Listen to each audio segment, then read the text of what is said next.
Olá, amigos, tudo bem?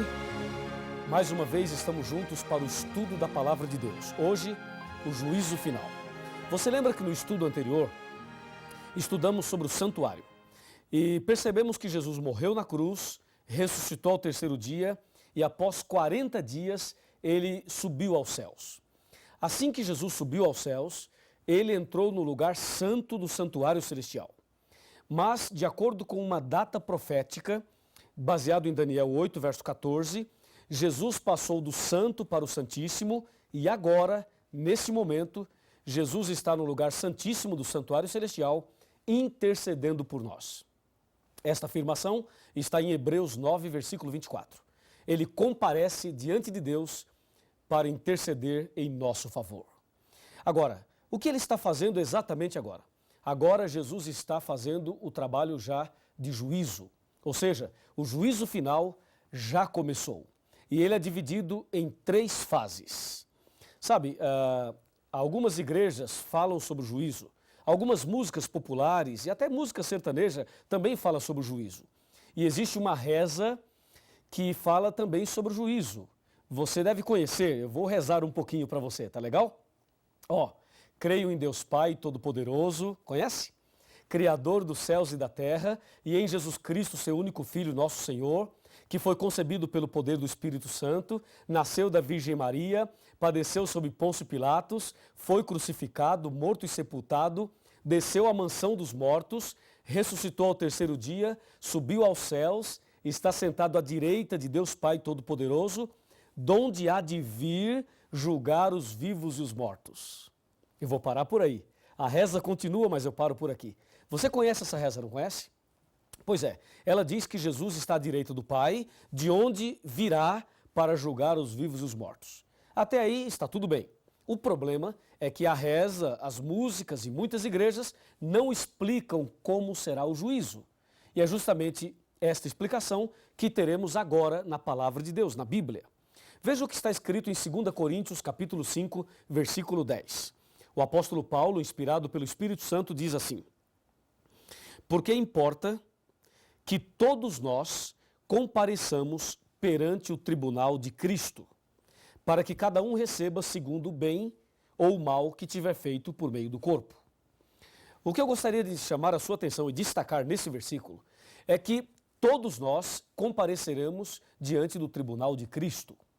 Todos, ricos e pobres, reis, governadores, presidentes, ministros, todos. Pessoas brancas, pessoas negras, homens, mulheres, pessoas de todos os níveis da sociedade, de todos os tipos, de todas as posições, todos comparecerão naquele dia diante do tribunal de Cristo.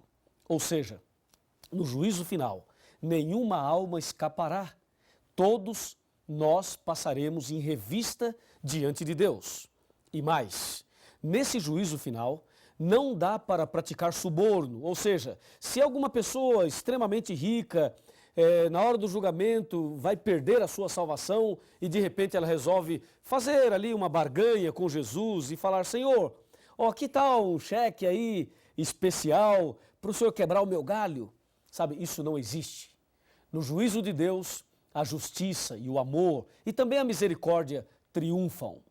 Tudo bem que na esfera humana, na esfera humana, como nós somos pecaminosos, cheios de defeitos, pode até acontecer algum tipo aí de suborno, mas a verdade é que no juízo de Deus, Deus é perfeito em tudo que faz.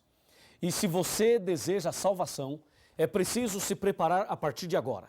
E deve saber que perante Deus não há nenhuma injustiça. Ou seja, ninguém será salvo injustamente e ninguém se perderá injustamente.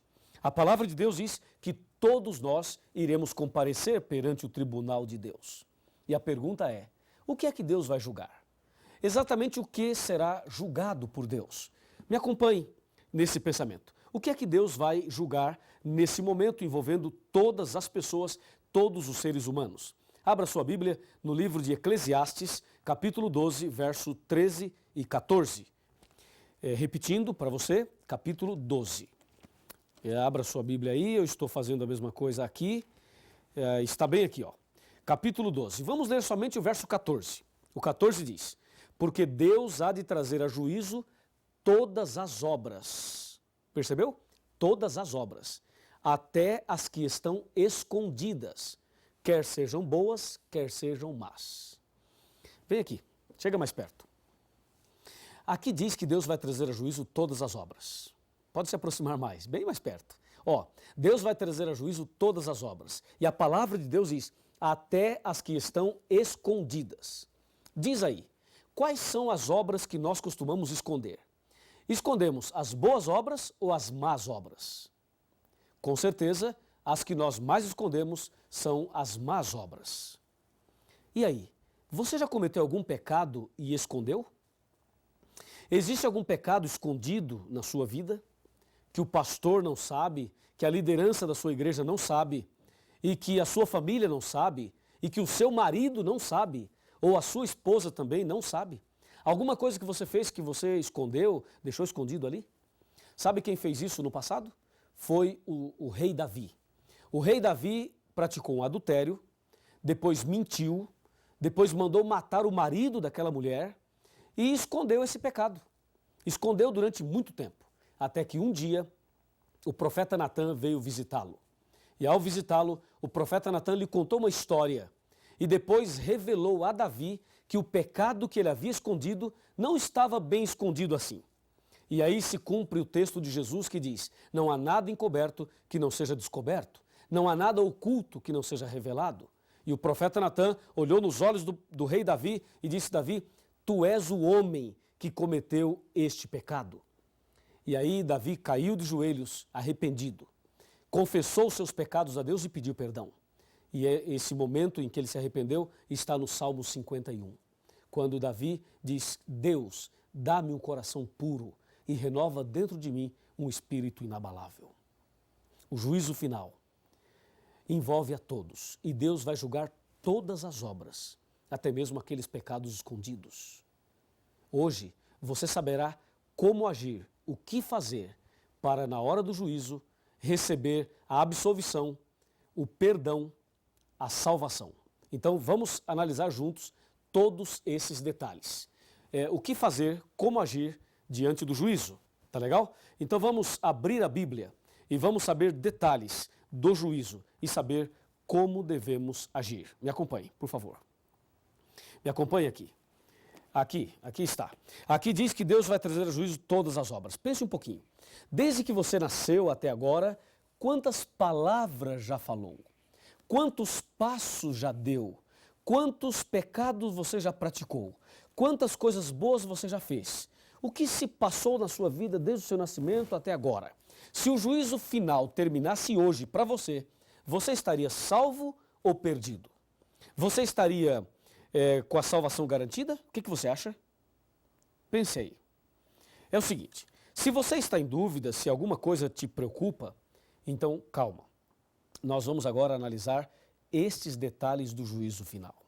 Primeiramente, quem é quem no juízo final? Quem é quem? Quem é o juiz? Quem é o advogado de defesa? Quem é o advogado de acusação? Quem são as testemunhas? E quem são os réus? E qual é a lei usada por Deus como norma no juízo final? Vamos saber quem é quem? Isso está tudo na Bíblia. E eu convido você para me acompanhar nessas leituras e saber então o diagrama do juízo. Quem é quem no juízo final? Para você entender muito bem isso, é preciso saber que o juízo está dividido em 3 fases. A primeira fase está em Apocalipse 14, versos 6 e 7. Abra sua Bíblia, Apocalipse 14, versículos 6 e 7. Está aqui, ó. A primeira fase do juízo diz assim, vi outro anjo voando pelo meio do céu, tendo um evangelho eterno para pregar aos que se assentam sobre a terra, e a cada nação, tribo, língua e povo, dizendo, em grande voz, temei a Deus e dai-lhe glória, pois é chegada a hora do seu juízo, e adorai aquele que fez o céu e a terra, o mar e as fontes das águas. Percebeu? Nesse versículo, ou nesses 2 versículos, encontramos, chegou a hora do juízo. Então aqui temos a primeira fase do juízo, que é o juízo atual, presente, que acontece agora. A segunda fase do juízo está aqui no Apocalipse capítulo 20 e no versículo 4. Aqui diz: vi também tronos, e nesses sentaram-se aqueles aos quais foi dada a autoridade de julgar. Vi ainda as almas dos decapitados por causa do testemunho de Jesus, bem como por causa da palavra de Deus, tantos quantos não adoraram a besta, nem tampouco a sua imagem, e não receberam a marca na fronte e na mão, e viveram e reinaram com Cristo durante 1000 anos. Então aqui nós temos uma outra fase do juízo que ocorrerá durante os 1000 anos. E a terceira e última fase do juízo aparece aqui em São Mateus, no capítulo 25. Mateus 25, versículo 31 até o 34 e depois o verso 41. Observe, Mateus 25, verso 31. Quando vier o Filho do Homem na sua majestade, e todos os anjos com ele, então se assentará no trono da sua glória. E todas as nações serão reunidas na sua presença. E ele separará uns dos outros, como o pastor separa dos cabritos as ovelhas. E porá as ovelhas à sua direita, mas os cabritos à sua esquerda. Então dirá o rei aos que estiverem à sua direita: vinde benditos de meu Pai, e entrai na posse do reino que vos está preparada desde a fundação do mundo. E agora o verso 41 diz assim: então o rei dirá também aos que estiverem à sua esquerda: apartai-vos de mim, malditos, para o fogo eterno, preparado para o diabo e para os seus anjos. Entendeu?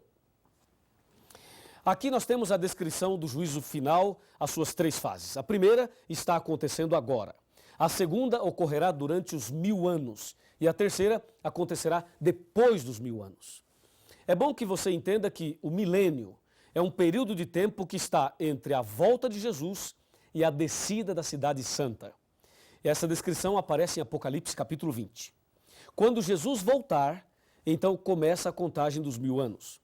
E quando descer do céu a cidade santa, a Nova Jerusalém, então estará terminando os 1000 anos. Então agora, antes do milênio, acontece a primeira fase do juízo.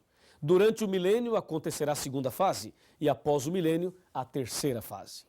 Me acompanhe agora e vamos analisar alguns detalhes das 3 fases e saberemos ainda quem é quem no juízo final. Quem é o juiz, quem é o advogado e assim por diante. Tá bem? Por favor, vem comigo aqui para nós analisarmos. Primeiramente, as 3 fases do juízo. Nós já sabemos que Deus vai julgar todas as obras. A primeira fase, vamos chamá-la de investigação. Juízo de investigação, aquela fase investigativa. A segunda fase vamos chamar de juízo de comprovação. E a terceira chamaremos de juízo de execução. Deu para você decorar? Vamos de novo. Investigação, comprovação e execução. São as 3 fases. Lembrando que a fase de investigação está acontecendo agora. E que a fase de comprovação ocorrerá durante os 1000 anos. E a terceira, de execução, ocorrerá após os 1000 anos. A pergunta: quem é quem no juízo final? Eu tenho aqui o diagrama do juízo final. Primeiro, o juiz, na primeira fase, agora, é Deus. Está escrito em Salmo 50, versículo 6. Ali diz que Deus é o juiz. Na segunda fase, durante o milênio, o juiz já não é Deus. Quer dizer, Deus estará ali atuando também, mas, além de Deus, os justos, os salvos, durante o milênio lá no céu, atuarão como juízes. Está aqui em Apocalipse 20, verso 4 e 1 Coríntios 6, versos 2 e 3, que diz: não sabeis que os santos hão de julgar o mundo? Então, na segunda fase, os justos serão juízes. Conforme diz Apocalipse 20, verso 4, quando diz: vi também tronos e nestes sentaram-se aqueles aos quais foi dada a autoridade de julgar. Então Deus dará autoridade de julgar a um grupo de pessoas. E essas pessoas são os justos, que foram salvos e que estarão no céu durante o milênio. Na terceira fase do juízo, quem é o juiz? O juiz será Jesus Cristo.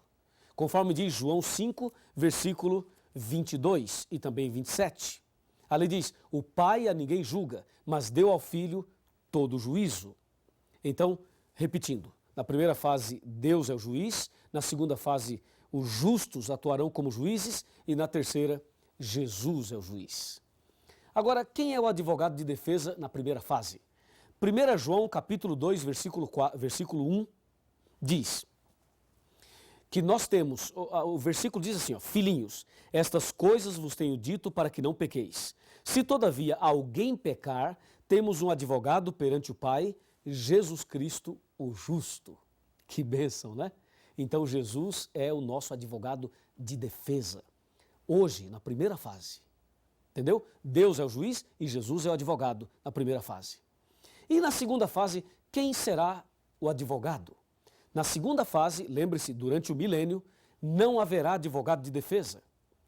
E na terceira fase, após o milênio, também não haverá. Ou seja, nós só temos advogado para nos defender agora, na primeira fase. Quem é o advogado de acusação, o acusador, na primeira fase do juízo? Na primeira fase do juízo, o advogado de acusação é Satanás. Está em Apocalipse, capítulo 12, versículos 9 e 10. Eu vou ler esse texto para você. Apocalipse, capítulo 12, versículos 9 e 10. Diz assim, o 9. E foi expulso o grande dragão, a antiga serpente, que se chama Diabo e Satanás, o sedutor de todo o mundo. Sim, ele foi atirado para a terra e com ele os seus anjos. Então ouvi uma voz do céu proclamando, agora veio a salvação, o poder, o reino do nosso Deus e a autoridade do seu Cristo, pois foi expulso o acusador de nossos irmãos, o mesmo que nos acusa de dia e de noite, diante do nosso Deus. Portanto, o acusador é Satanás. Na segunda fase, onde estará o acusador? Apocalipse 20, versículos 1, 2 e 3, dizem, ali os versículos dizem o seguinte, que o acusador, durante a segunda fase, ele estará preso. Vai descer do céu um anjo que tem a chave do abismo e vai prender Satanás por 1000 anos. Então, na segunda fase, o acusador estará preso. E na terceira fase, Satanás volta para acusar por um pouquinho de tempo. É o que diz o versículo 3 de Apocalipse 20. Aqui diz, claramente, lançou-o no abismo, fechou-o e pôs selo sobre ele, para que não mais enganasse as nações, até que se completassem os 1000 anos. Depois disto, é necessário que ele seja solto por pouco tempo. Então, depois do milênio, na terceira fase, Satanás volta como acusador, mas por pouquinho tempo. Agora, quem são as testemunhas? As testemunhas do juízo final são os anjos. Apocalipse 5, versículo 11. Os anjos. Na primeira, na segunda e na terceira fase. Os anjos são as testemunhas. E quem são os réus? Claro que os réus são todos nós, não há dúvida. Mas, na primeira fase do juízo, os que estão sendo investigados, julgados nesse processo investigativo, são os cristãos, os justos, os filhos de Deus. Conforme diz aqui 1 Pedro 4,17. Está aqui, ó. 1 Pedro 4,17. Porque a ocasião de começar o juízo pela casa de Deus, ou seja, pela igreja, é chegada. Ora, se primeiro vem por nós, qual será o fim daqueles que não obedecem ao evangelho de Deus? Então, percebeu? O juízo começa pela casa de Deus, pela igreja, pelos cristãos, por aqueles que servem a Deus. É o que diz a palavra de Deus. Então, hoje, os cristãos estão sendo julgados. Na segunda fase do juízo, durante o milênio, os ímpios serão julgados. Na verdade, na segunda fase do juízo, o julgamento é só de comprovação. E na terceira fase do juízo, todos ouvirão de Cristo a sentença final. Os justos ouvirão de Cristo, vinde benditos de meu Pai.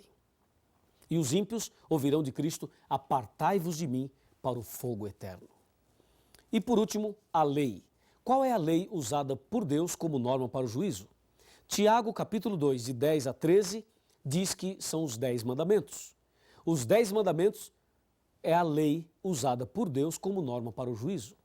Se os 10 mandamentos são usados por Deus como norma para o juízo, eu pergunto, o que dizer daqueles que não aceitam a lei, que não aceitam os 10 mandamentos? Como será o julgamento deles? Por isso, é importante entender não somente o diagrama do juízo, mas também a vida de obediência que Deus espera de nós. Então, fechando este estudo, esse pensamento, entenda o seguinte. Na primeira fase do juízo, Deus é o juiz. Na segunda fase, os justos. E na terceira fase, Jesus. Na primeira fase, Jesus é o advogado. Na segunda e na terceira, não haverá advogado de defesa. É o acusador. Na primeira fase, o diabo é o acusador. Na segunda fase, ele estará preso. E na terceira, ele volta como acusador.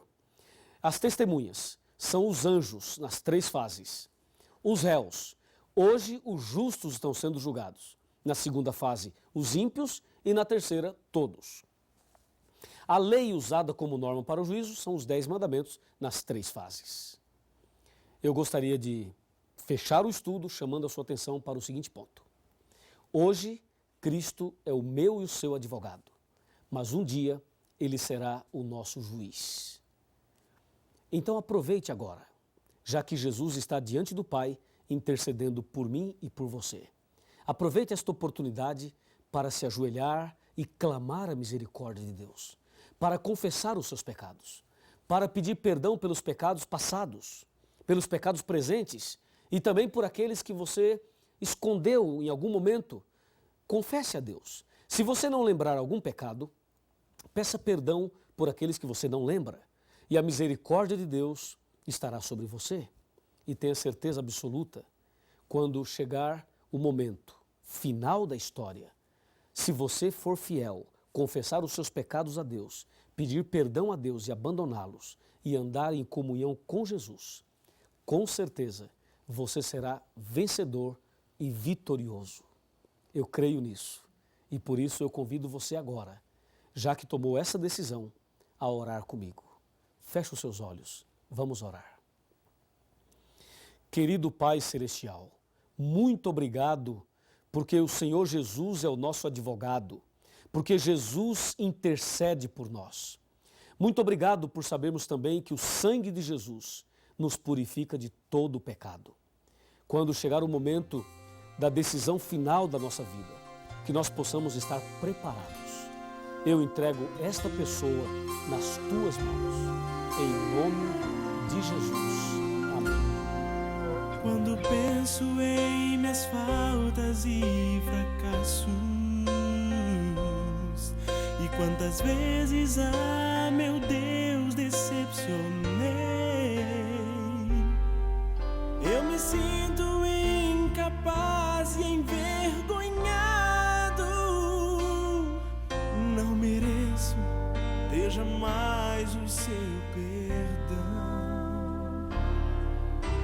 Mas Jesus deixou o seu trono lá no céu, morreu na cruz e assim me libertou. Remido fui pelo sangue de Cristo, remido fui por seu imenso amor. Escravo fui nas garras do pecado, Jesus me libertou. Remido fui, remido fui pelo sangue de Cristo, remido fui por seu imenso amor. Um escravo fui nas garras